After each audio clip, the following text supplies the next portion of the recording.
A recent motion picture has mystified and frightened thousands of moviegoers.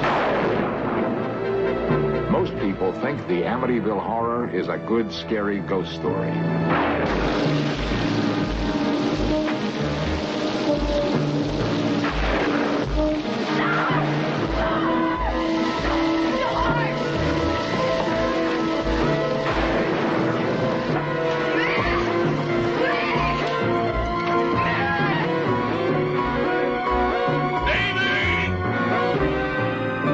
Commonly known is that the film is actually based on fact. It's a true story.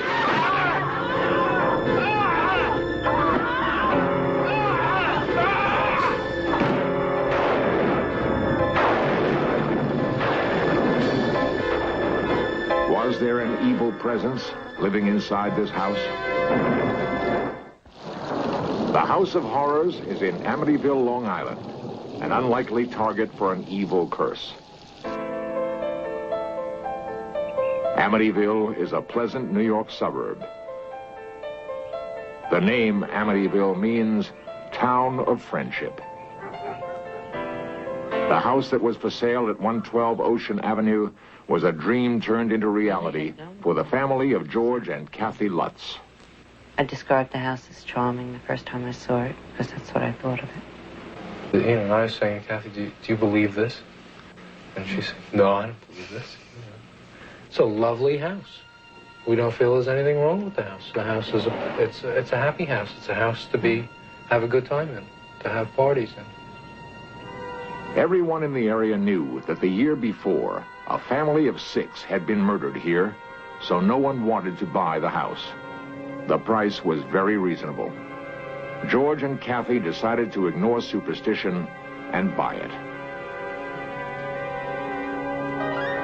They settled into their new home just before Christmas.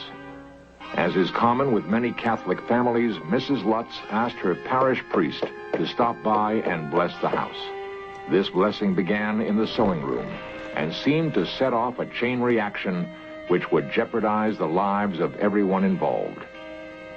Because of criticism later leveled by other church officials, the priest has never before talked to anyone in the media. In Search Of was able to locate him, and he agreed to tell us his story, but only if he could remain anonymous. I was blessing the sewing room. It was cold. It was really cold in there. And I thought, gee, this is peculiar.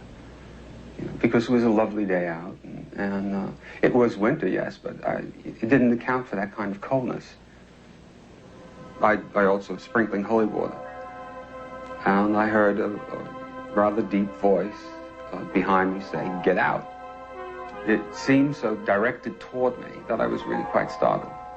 I felt a slap at one point on the face. I felt somebody slap me, and there was nobody there. Later, George and Kathy couldn't believe that flies could be swarming in the dead of winter. Then they puzzled over a toilet that, when flushed,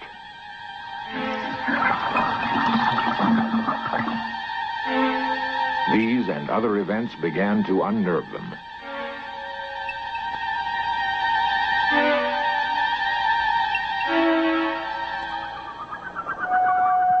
Strange events also affected the priest who blessed the house.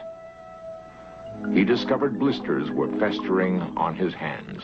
I went to the doctor for it, yes. And he couldn't explain it. He thought it might be caused by anxiety, and of course that's feasible. But I don't think I'm given over to psychosomatic responses. He called the Lutzes to warn George and Kathy.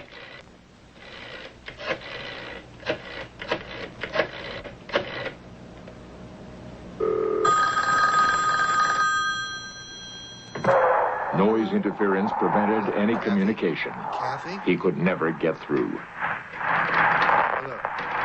Hello. Hello, what's up with you? Hello. Unexplained phenomena in the house increased. Each room had its own Personality? thing, yeah. in time, you couldn't deny that something was very wrong because too many things didn't add up. Frightening spirits seemed to inhabit the whole house. Kathy felt compelled to talk to the priest. She wanted him to come back and bless the house again. Further attempts to communicate with the priest, however, seemed to be sabotaged. Father, are you there? Hello? Hello? A faulty phone connection? Hello? Perhaps. For almost a month, George Lutz was attacked by a sensation of intense cold. For days on end, he would neglect his work and his appearance, constantly stoking a fire that never warmed him enough. His personality began to come apart, bringing emotional surges.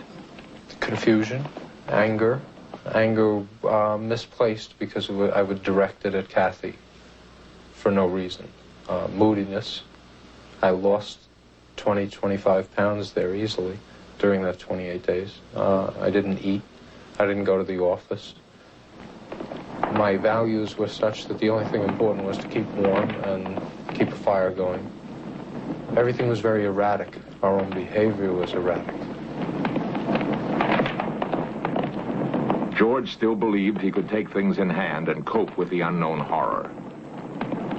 As I do know, when I met George in the first place...